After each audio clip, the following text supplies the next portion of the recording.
menyampaikan materi pembelajaran ya, agar materi pembelajaran tersebut tersampaikan dengan baik, makanya diperlukan media gitu ya.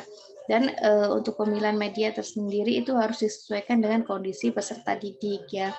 Makanya kita tidak tahu ya, ada peserta didik yang sistem belajarnya adalah menggunakan audio, ada sistem belajarnya menggunakan visual ya, ada yang bisa gabungan antara audio dan visual gitu. Dari sini ketika kita menyiapkan media, kita harus lihat ya peserta didik kita seperti apa gitu. Makanya kita harus menyiapkan media yang kiranya mempunyai 3 basis tersebut ya. Ada yang audio, ada visual, dan audiovisual. Makanya kadang kita menggunakan papan tulis gitu ya. Kemudian kita juga bercerita gitu. Nah, dengan papan tulis ini memberikan anak yang visual gitu. Jadi kita memberikan media kepada anak yang suka belajar dengan visual, maka kita memberikan tampilan di papan tulis atau dengan di kertas karton atau di kertas manila atau flashcard ya. Itu kita sesuaikan gitu. Jadi setiap anak mempunyai cara belajar masing-masing. Kita harus menyiapkan media yang sesuai gitu. Jadi setiap pembelajaran diusahakan nanti mengandung visual dan audio dan juga audiovisual gitu. Ya itu tadi macam-macam.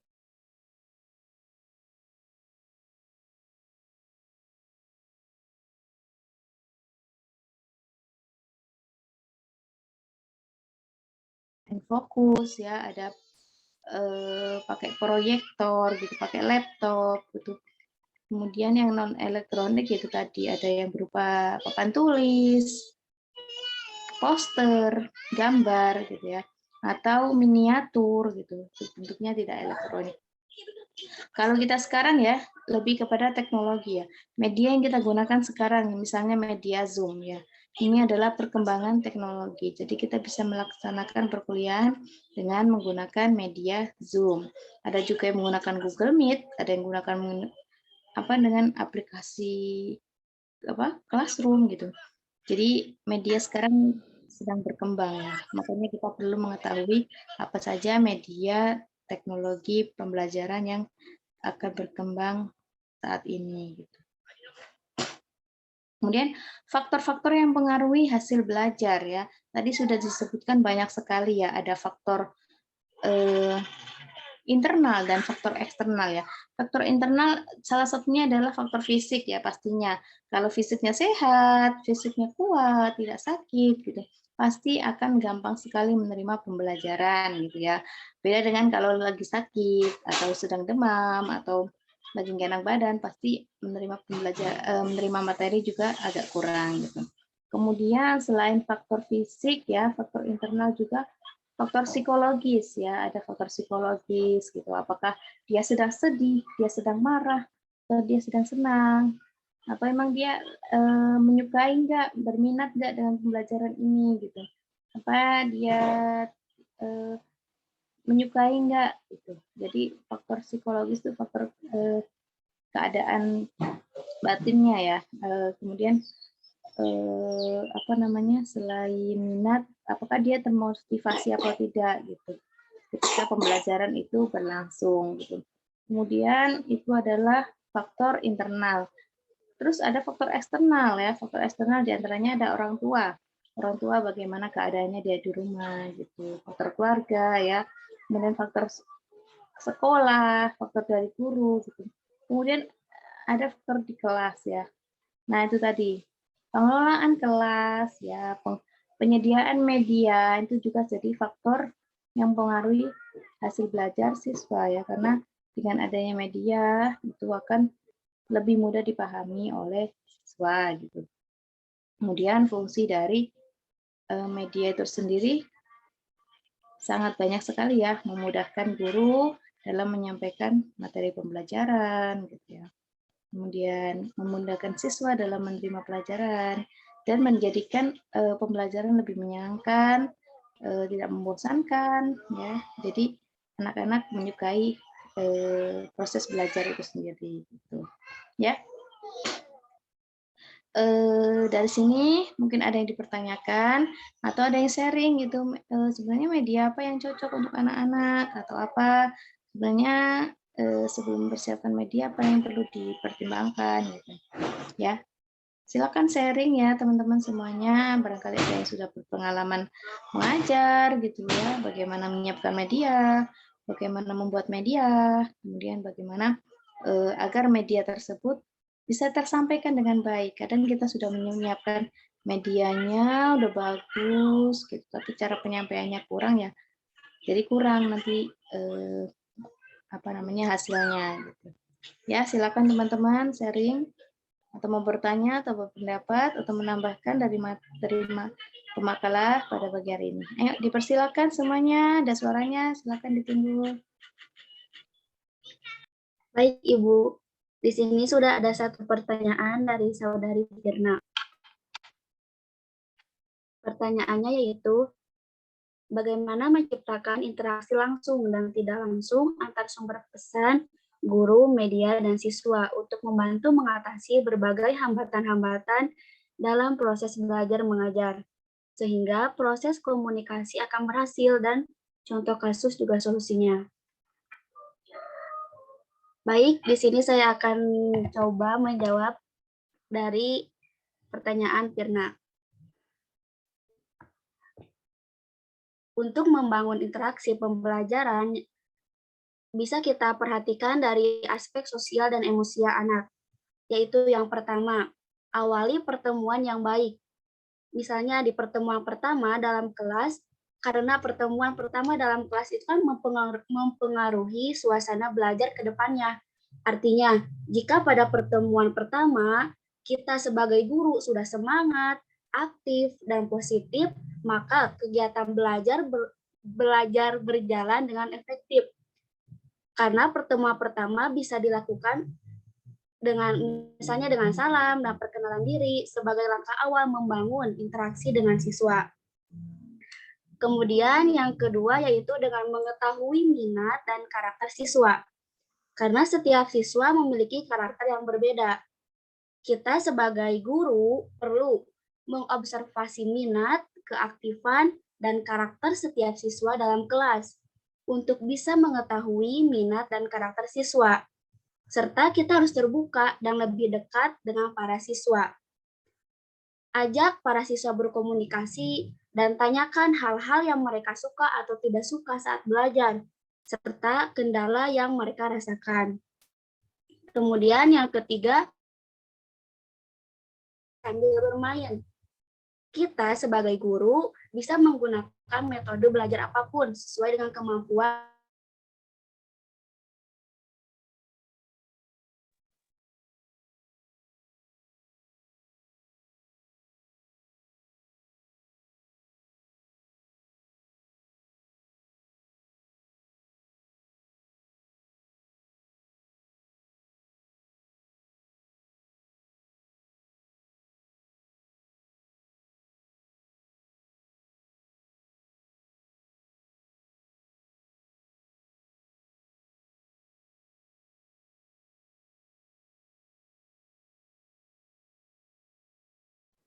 Kursinya keluar ya.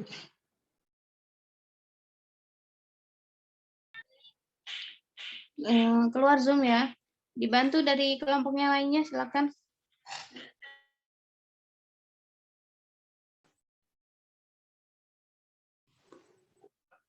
Mohon maaf sebelumnya Ibu dan teman-teman, barusan Zoom-nya terpental.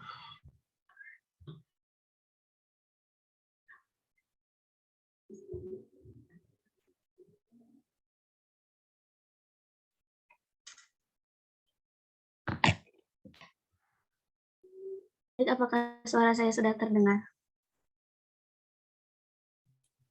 Sudah dengar. Baik, yang selanjutnya yaitu dengan cara melakukan tanya jawab. Melakukan tanya jawab merupakan upaya untuk meningkatkan interaksi siswa selanjutnya, yaitu ketika proses pembelajaran tengah berlangsung, kita bisa melontarkan pertanyaan sesuai dengan materi pembelajaran yang telah diberikan dan biarkan siswa menjawab pertanyaan tersebut. Jika hanya sedikit siswa yang meresponnya, kita bisa memancing mereka dengan pertanyaan menarik, bahkan yang menimbulkan perdebatan gitu. Atau kita bisa memberikan penawaran bagi siswa yang bertanya, misalnya akan mendapatkan nilai tambahan, seperti itu. Kemudian cara yang dapat dilakukan berikutnya yaitu dengan berdiskusi. Karena metode belajar diskusi juga dapat membangkitkan interaksi siswa dalam kelas. Misalnya kita bisa mengelompokkan siswa menjadi beberapa kelompok, lalu berikan materi diskusi yang menarik sesuai dengan pelajaran yang diajarkan. Kemudian yang selanjutnya yaitu dengan menggunakan bahasa yang baik. Ketika kegiatan belajar mengajar berlangsung, ada baiknya jika kita sebagai guru menggunakan bahasa yang santun, komunikatif, dan mudah dimengerti oleh siswa. Hindari penggunaan kata-kata negatif dan yang menyakitkan siswa ketika belajar, karena hal tersebut bisa membuat para siswa itu berpikir bahwasanya kita itu tidak bisa mengajar dengan profesional gitu. Selain itu, kita sebagai guru juga harus menjadi teladan bagi murid, sehingga kurang pantas jika kita menggunakan kata yang kasar gitu. Kemudian yang terakhir bisa dengan membangun kekompakan dalam kelas. Nah, agar terciptanya interaksi atau komunikasi yang baik dalam kelas, diperlukan kekompakan dan kerjasama antar siswa dan guru.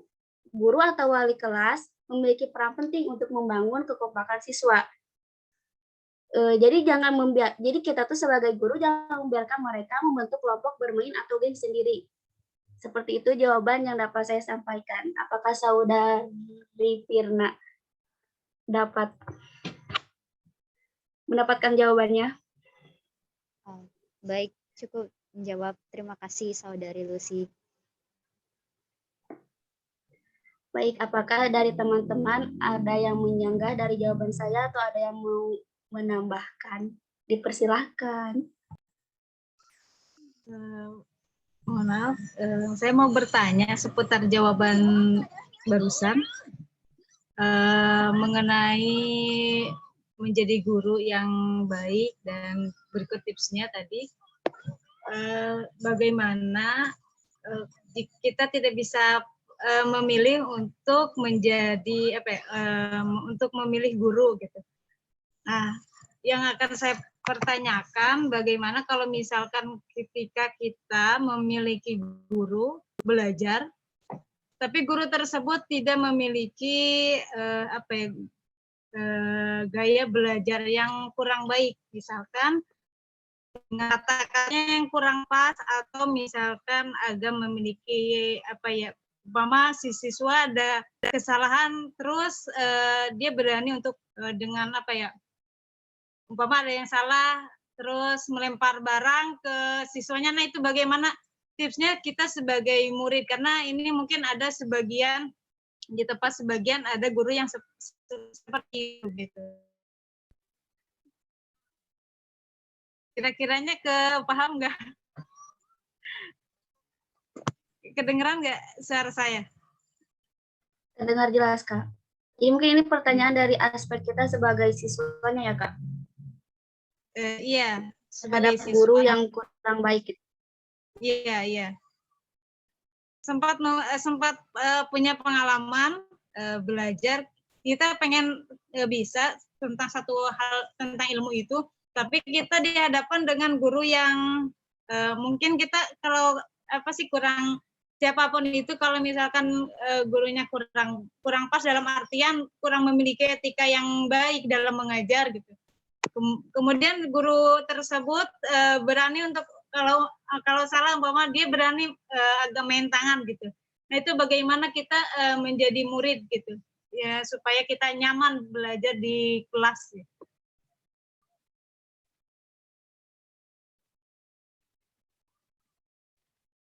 Seperti itu. Terima kasih Saudari Lucy.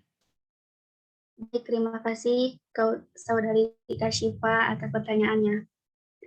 Mungkin berikan kami waktu ya, Kak, untuk menemukan jawabannya. Ya, nggak apa-apa.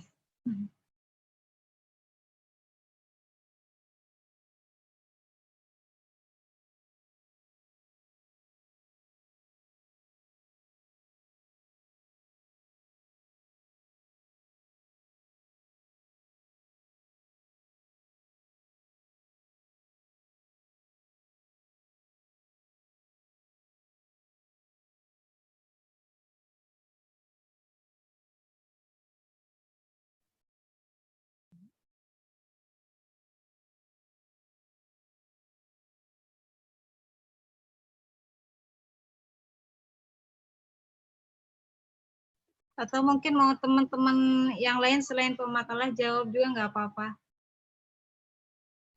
Ya mungkin dari teman-teman ada yang memiliki pendapat, dipersilahkan.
Mohon izin, mungkin sambil nunggu kali ya. Aku izin sharing sedikit tentang jawaban Lucy tadi dari pertanyaan aku. Boleh, silahkan. Tadi relate banget gitu ya pas solusi dari Lucy tentang medianya salah satunya itu dengan cara diskusi. Nah ini aku waktu sebelumnya pernah ikut pelatihan, di situ emang kerennya itu kita diajak untuk diskusi, alhasil dari masing-masing peserta itu memang diajak untuk berpendapat gitu ya. Nah tadi yang pembagian diskusi itu kata Lucy kan emang dibuat per kelompok, nah itu benar-benar asik gitu. Dari berbagai kelompok itu kita kayak disuguhkan suatu masalah. Contohnya nih medianya misalnya kita disuruh mencari kartu. Dari kartu itu isi-isinya itu teka-teki. Nanti setiap per kelompok itu bisa menyusun kartu teka-teki itu, nanti baru didiskusikan kira-kira apa nih yang relate gitu ya. Terus diambil hikmahnya itu apa. Gitu. Jadi ini bagus sih menurut aku untuk media diskusi ini. Nah, terus juga aku ingin sharing tentang proses pembelajaran yang kalau dengan teknologinya gitu ya. Aku pernah ikut pelatihan kayak training class gitu. Jadi sebelum pematerian itu atau kita sebagai guru gitu ya, sebelum kita menyampaikan informasi pembelajaran, itu bisa tuh dengan cara pretest. Pretest juga post-test. Jadi kalau misalnya sebelum pematerian itu kita menggunakan pretest, jadi pretest itu kayak kita ngerjain soal, tapi kita memang belum dengar pemateriannya gitu. Jadi pemateri itu pengen ngetes kira-kira kemampuan atau pengetahuan yang sebelum pematerian itu kira-kira peserta ini udah tahu belum ya gitu. Nah setelah misalnya guru atau pemateri itu menyampaikan, nanti diadakan ya post test. Nah post test ini untuk menguji gitu peserta sudah paham belum ya, sudah informasi yang dari pemateri sudah tersampaikan belum ya, sudah memahami apa aja gitu informasi yang sudah disampaikan. Jadi itu sih yang aku mau sharing gitu ya teman-teman terkait media yang aku pernah rasain gitu ya, dari diskusi per kelompok dengan disuguhkan masalah juga solusi, juga nanti itu pas kalau misalnya ada pematerian kita juga bisa diadain pretest sama post-test. Itu benar-benar ngebantu banget gitu buat memahami suatu informasi. Sekian, terima kasih. Wah, terima kasih banyak Saudari Firna.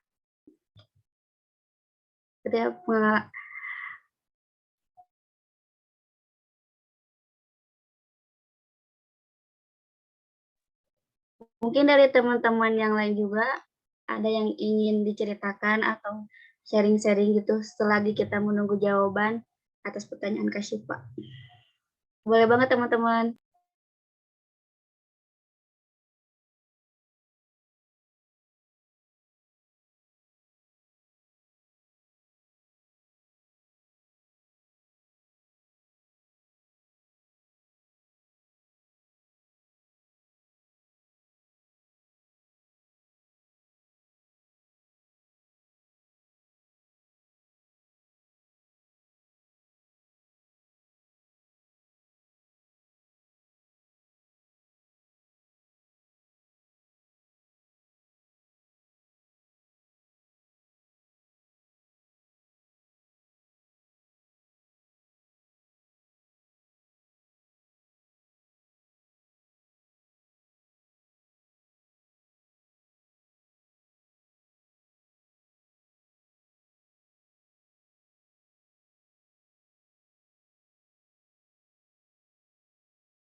Mohon maaf, Kak Syifa,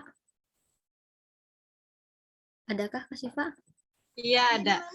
Enggak, Kak Syifa, maksud dari guru yang kurang nyaman ini di sini tuh, misalkan dia suka main fisik itu, apakah dia emang tanpa sebab ataupun emang dia itu benar-benar keseringan banget gitu loh main fisiknya? Apakah hanya ketika kitanya saja yang mempunyai kesalahan gitu loh? Hanya kitanya saja yang punya kesalahan. Tapi mungkin untuk zaman sekarang kurang pas, cuman masih ada beberapa guru yang seperti itu gitu, memakai metode seperti itu. Jadi umpama kita nggak bisa jawab, kemudian dilemparlah pakai penghapus whiteboard gitu, seperti itulah. Nah, yang saya mau sharing itu bagaimana supaya kita nyaman dengan kondisi guru seperti itu di kelas gitu. Oh, baik Kak Syifa. Berarti ketika kita nggak diam dulu Dede. Berarti kan itu dari murni dari kesalahan kita, dari kesalahan kita ya, bukan semata-mata gurunya. Oke, nanti ya.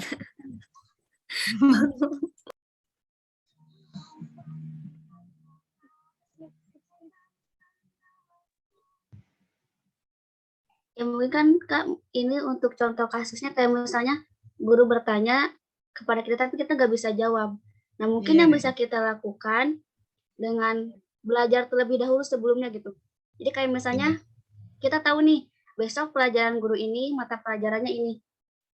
Kita tahu gurunya seperti itu, berarti dari sekarang, dari malamnya sebelumnya itu kita harus mempersiapkan diri gitu, kayak misalnya baca-baca materinya atau apa gitu. Jadi kan karena ketika kita sudah menyiapkan diri, ketika besoknya kita berhadapan dengan dosen tersebut, maksudnya dengan guru tersebut, kita akan bisa gitu Kak. Jadi kita gak akan dapat masalah gitu kalau kitanya udah menyiapkan diri dari sebelum-sebelumnya gitu Kak. Mungkin seperti itu. Ya, izin ingin nambahin ya. Mohon maaf, saya off cam. Ya, jadi kita itu harus mengetahui sifat atau karakter guru tersebut ya. Mungkin guru tersebut itu udah watak ya, yang namanya watak atau sifat itu susah untuk dirubah gitu. Jadi bagaimana caranya ya balik lagi ke diri kita sendiri gitu. Saya juga pernah ngalamin pas SMP ya. Jadi ada guru matematika itu yang persis apa yang ditanyakan sama Kak Syifa. Jadi setiap masuk itu guru langsung lontarin pertanyaan. Yang nggak bisa jawab ya gitu. Yang nggak bisa jawab diem di kelas gitu kan. Diem di kelas dalam artian nggak boleh istirahat. Jadi dengan adanya guru seperti itu memotivasi kita buat malamnya itu siap-siap atau dalam artian belajar gitu. Jadi ketika besoknya guru tersebut melontarkan pertanyaan, kita sudah siap menjawab seperti itu. Jadi ada guru yang seperti itu untuk agar kitanya itu lebih lebih giat belajar gitu kan. Seperti itu sih. Jadi saya juga pernah punya pengalaman seperti itu. Malah jujur saya suka guru yang seperti itu. Jadi memotivasi kita biar kita itu ada giat belajar, ada sungguh-sungguh dalam belajar gitu. Kalau gurunya, mohon maaf, kalau gurunya santai, otomatis kita pribadi juga menyepelekan gitu. Gurunya baik gitu, mohon maaf seperti itu ya. Tapi kalau gurunya benar-benar galak atau ya modelnya seperti itu, otomatis kita juga bisa siaga dalam artian besok nih mau ada mata kuliah guru ini, berarti kita malamnya belajar, harus benar-benar belajar. Jadi ketika besok dilontarkan pertanyaan, kita bisa jawab seperti itu. Jadi ada hal positif juga buat diri kita sendiri, seperti itu. Oke, terima kasih untuk Munawwarah sama si.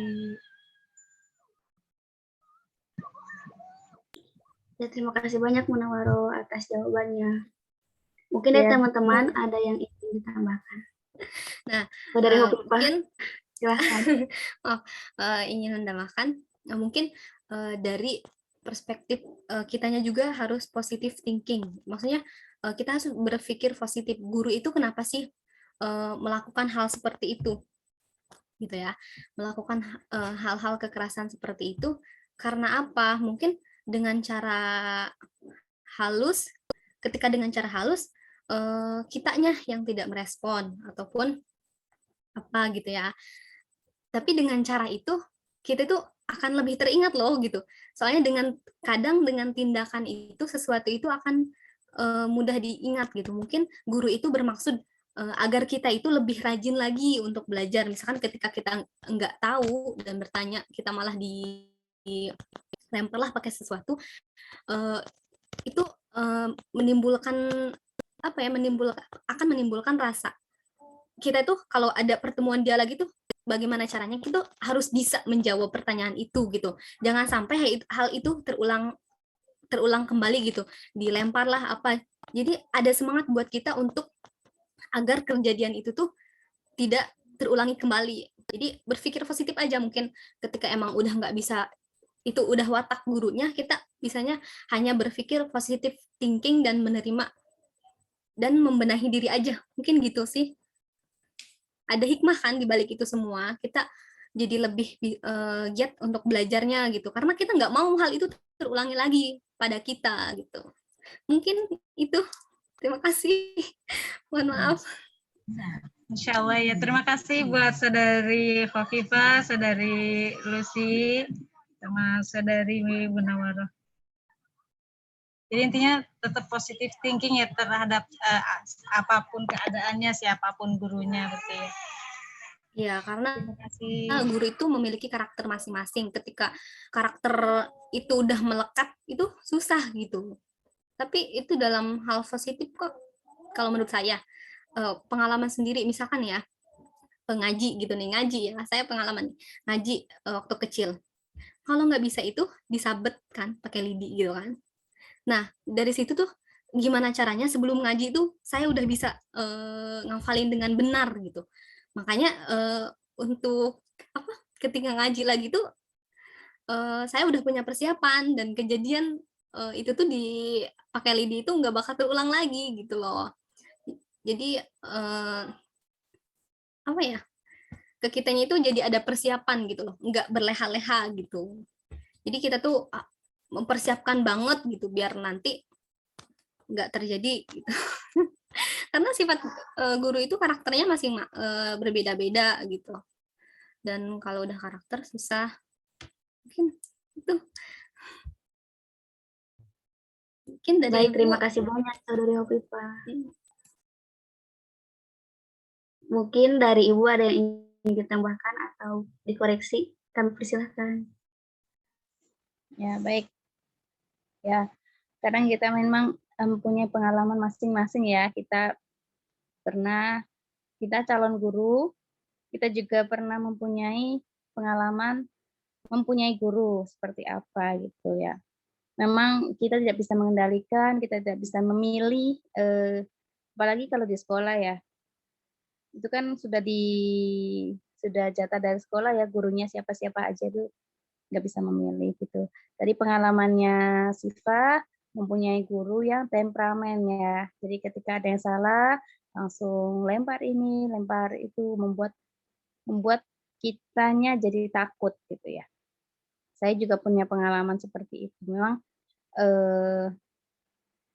kadang ada guru memang sifatnya seperti itu gitu. Jadi mungkin itu tadi ya, kita sebagai siswa ketika tahu dari pertama gitu gurunya seperti itu, ya kita menyiapkan diri gitu ketika diajar lagi sama guru tersebut gitu, menyiapkan diri kira-kira apa sih yang membuat guru itu marah gitu sampai melempar misalnya penghapus ya, dulu kita kan masih pakai papan tulis tuh, pakai penghapus yang kayu gitu ya, dilempar gitu. Nah, kita usahakan gitu, kita sama teman-teman kita di kelas mengusahakan menjaga suasana kelas agar kondusif. Kita jangan berisik, kita jangan membuat guru itu marah, kita jangan membuat guru itu apa namanya, ya jangan membuat guru itu marah kepada kita. Jadi kita harus ketika dikasih tugas ya kita kerjakan, ketika beliau menerangkan, menjelaskan ya kita dengarkan dengan baik. Kita menjaga agar guru tersebut tidak marah, maka tidak akan terjadi tadi ya yang melempar menghapus atau mengebrak meja atau apa itu namanya gitu. Nah, dari sini kita akan apa namanya? Mengambil pelajaran ya. Kita kan pernah mengalami menjadi murid, ya kita pernah mengalami menjadi murid dan kita nanti akan menjadi guru, ya kalian semua akan menjadi guru. Maka dari situ itu adalah pelajaran bagi kalian semua gitu. Ketika kalian tidak menyukai guru yang seperti ini, berarti kalian jangan jadi guru seperti itu, gitu ya. Ketika kalian menyukai guru yang oh ini gurunya menyenangkan, itu bisa jadikan contoh untuk kalian nanti sebagai calon guru gitu ya. Jadi diambil pelajaran ya, diambil pelajaran agar kita nanti kalau jadi guru, menjadi guru yang disenangi, menjadi guru yang profesional, menjadi guru yang menyenangkan, yang disukai oleh anak murid kita nanti gitu. Karena kalau anak muridnya sudah suka sama kita, sudah nyaman sama kita, maka materi pelajaran apapun yang kita sampaikan itu akan mudah diterima oleh anak-anak didik kita gitu. Ya, karena itu tadi ya, pertemuan pertama tadi ya. Pertemuan pertama itu memberikan apa? Memberikan gambaran gitu. Jadi kita harus apa? Memberikan situasi yang menyenangkan kepada anak-anak gitu. Jadi otomatis anak-anak itu akan menyukai materi yang kita sampaikan. Karena kita sendiri dulu gitu ya. Kalau kita sudah nggak suka gurunya, boro-boro mau suka pelajarannya gitu. Ya, jadi kita harus menjadi guru yang menyenangkan ya. Itu diambil pelajaran aja ya Siva ya.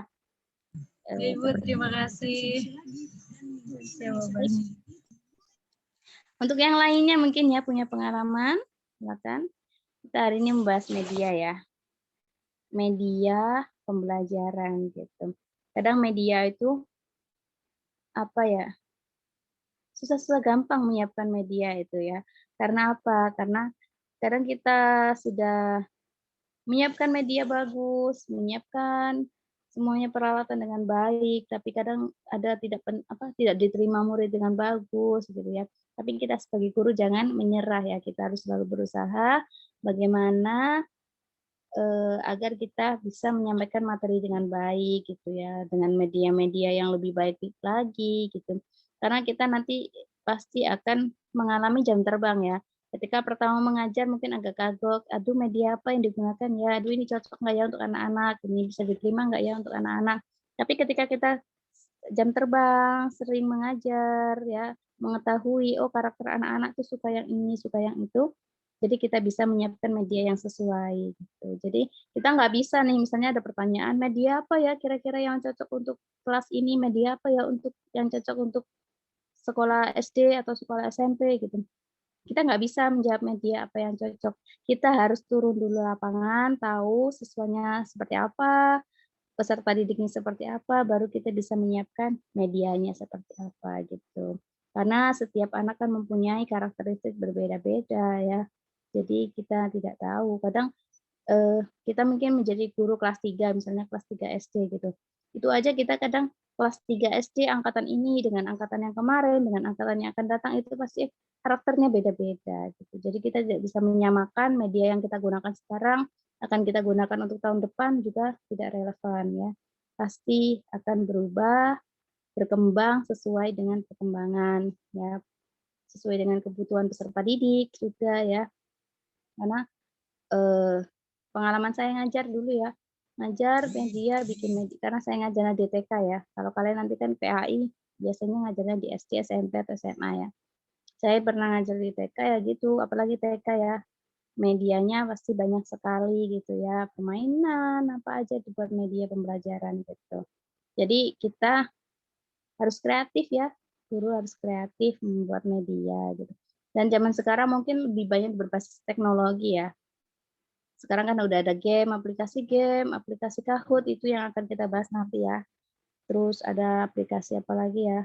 Terus PowerPoint ya, kita bisa pakai PowerPoint sekarang gitu. Dan dalam PowerPoint itu tersebut kita bisa membuat banyak ya, ada yang ada suaranya, ada gambarnya, ada animasi, semuanya banyak sekali gitu. Dan itu sangat memudahkan kita ya.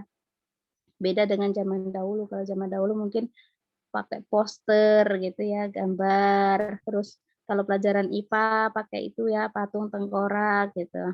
Kalau sekarang mungkin lebih pada video ya. Oh, banyak lah kalau IPA pengenalan organ-organ tubuh bisa kita cari, tinggal buka YouTube, cari videonya udah banyak sekali gitu. Nah, itu bedanya dulu dengan sekarang ya.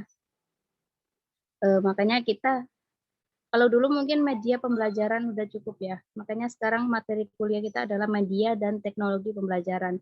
Jadi kita juga harus melek teknologi ya. Jadi kita mau nggak mau dipaksa harus menguasai teknologi ya. Seperti kita ya. Mungkin para dosen-dosen kita yang sudah sepuh, yang juga dipaksa ya, dipaksa menggunakan teknologi seperti kita sekarang ini menggunakan Zoom yang awalnya mungkin dosen-dosen yang sudah sepuh kan biasanya kan beliau ceramah, beliau bercerita gitu, ketemu langsung tatap muka gitu ya. Tapi untuk sekarang ini semuanya dipaksa untuk paham teknologi gitu. Jadi mereka mau nggak mau dipaksa untuk serba digital gitu ya. Menggunakan Zoom, pengisian nilai juga dengan siakat gitu. Karena bagi orang yang tidak terbiasa juga mungkin itu adalah adaptasi yang sangat berat gitu ya. Beda dengan mungkin kalian lebih mudah mengoperasikan ya. Sekarang kalian kan generasi-generasi yang berbeda dengan generasi saya atau bahkan generasi guru-guru kita terdahulu gitu ya. Pasti berbeda gitu. Dan kalian mungkin lebih mudah memahami teknologi anak-anak sekarang ya. Gampang membuat animasi, udah pinter ngedit video ya. Semuanya udah pinter-pinter semuanya gitu. Ya insya Allah semoga nanti dimudahkan ketika mengajar nanti membuat media-media yang lebih baik lagi gitu. Karena pasti akan berbeda gitu. Media sekarang dengan kalian nanti ketika jadi guru ya berapa tahun lagi, mungkin 2 tahun lagi atau 3 tahun lagi kalian mungkin sudah jadi guru profesional, amin ya. Kalian medianya sudah berbeda dengan sekarang ya, sudah berbeda pastinya gitu karena perkembangan teknologi itu. Ya, baik. Saya rasa itu tambahan dari saya ya. Silakan dilanjutkan lagi diskusinya ya. Masih ada waktu. Yuk, ada lagi yang bertanya, ada lagi yang punya pengalaman sharing ya, bisa dibahas di sini. Silakan. Ibu Munawaro izin bertanya, Ibu.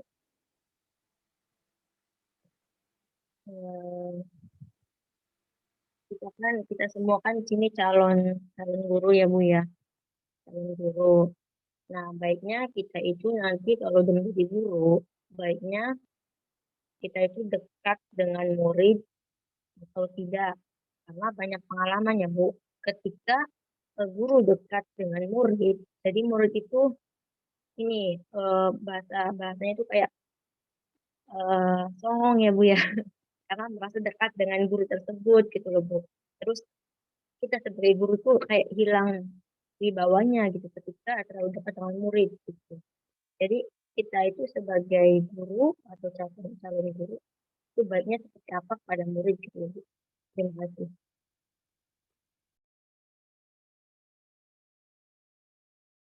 Gimana? Mohon maaf Ibu, suara saya terdengar tidak Ibu? Ya, coba diulang. Ya. Kita semua di sini kan calon guru ya Bu ya, calon guru. Nah, kita itu sebagai guru, nanti kalau udah menjadi guru, baiknya itu dekat dengan murid atau tidak. Karena banyak pengalaman ketika guru tersebut dekat dengan murid, itu banyak murid menganggap atau bahasa itu songong, Bu. Jadi dia merasa dekat dengan guru, akhirnya dia songong gitu, Bu. Terus kita sebagai guru itu kadang di bawahnya itu hilang karena terlalu dekat dengan murid gitu, dan murid juga menyepelekan karena merasa dia dekat dengan guru gitu. Jadi baiknya nanti kita sebagai calon guru itu baiknya dekat dengan murid atau sekedar ya biasa saja gitu.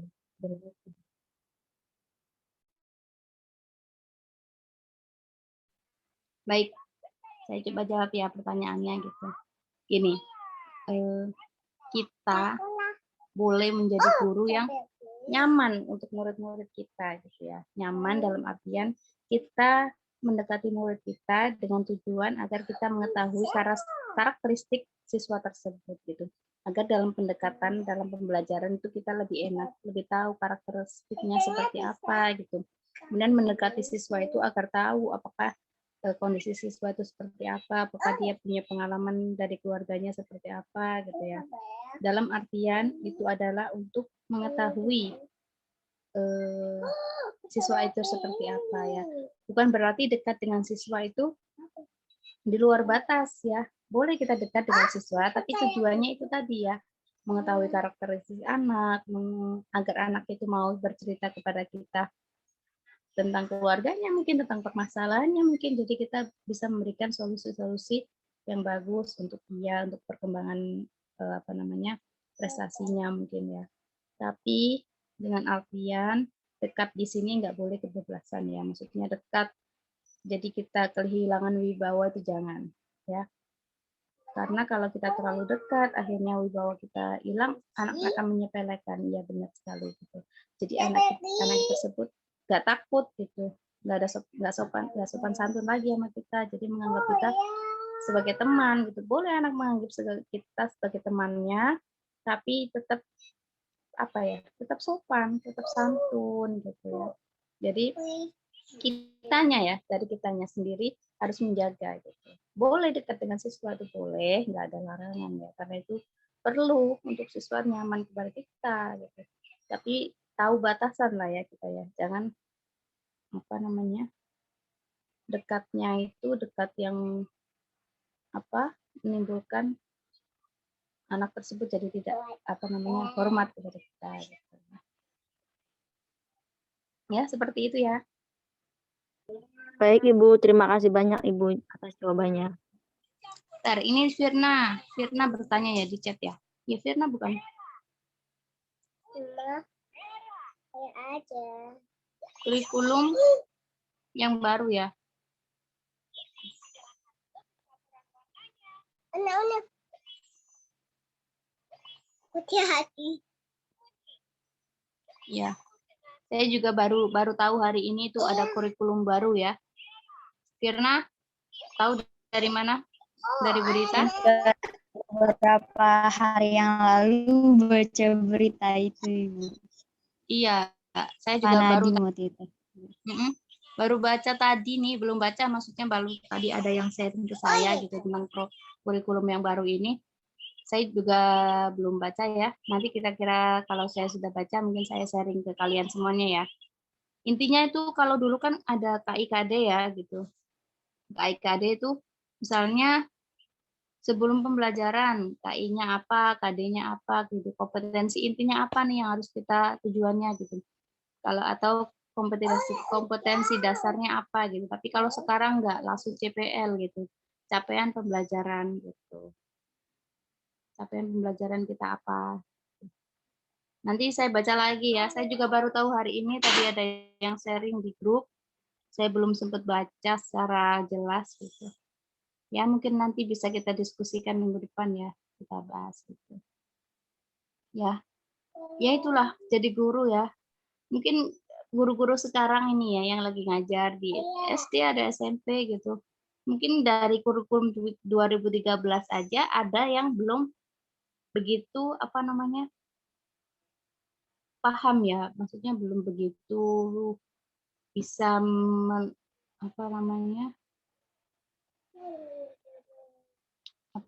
mengimplementasikan gitu. Tiba-tiba sekarang ada kurikulum baru lagi, kurikulum prototype gitu ya. Dilemanya jadi guru ya gitu. Ya itu harus mengikuti perkembangan gitu. Ya.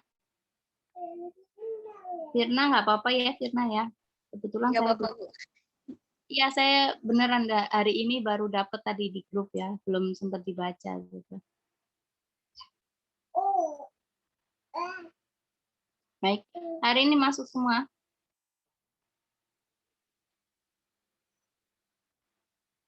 Oh ya, sama Pak Ali sistemnya seperti apa? Makalah juga? Tidak, Ibu. Enggak ya? Tapi diberikan tugas, Ibu. Tugas Ibu, tugas harian. Oh, jadi setiap pertemuan nanti ada tugas gitu ya? Iya, Ibu. Iya, seperti itu. Ya, mungkin Pak Ali nanti lebih pada praktek ya.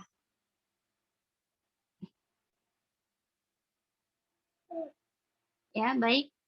Ada lagi yang mau bertanya, mau sharing pengalaman atau mau memberikan pendapatnya?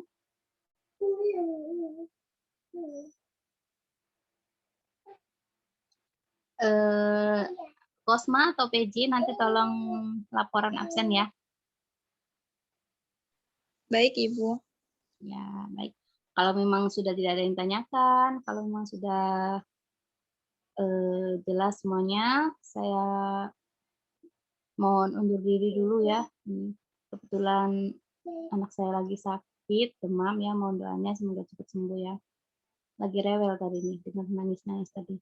Ya, mudah-mudahan perkuliahan kita pada pagi hari ini dapat dipahami, bermanfaat ya. Semoga nanti jadi guru bisa memberikan media yang baik ya. Jangan lupa guru juga termasuk media ya. Guru juga termasuk media. Media utama malah ya. Karena apa? Karena ketika kita sudah membuat media ini itu tapi nggak ada gurunya ya sama aja ya. Tetap guru adalah media utama ya. Baik. Terima kasih pemakalah untuk makalahnya hari ini ya. Mudah-mudahan bermanfaat untuk kita semua. Amin. Baik, kita tutup di hari ini dengan bacaan doa kafaratul majelis. Subhanaka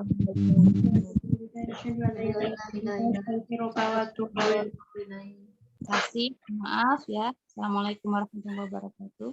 Waalaikumsalam warahmatullahi wabarakatuh. Terima kasih banyak Ibu. Terima kasih banyak Ibu. Semoga anaknya segera sehat.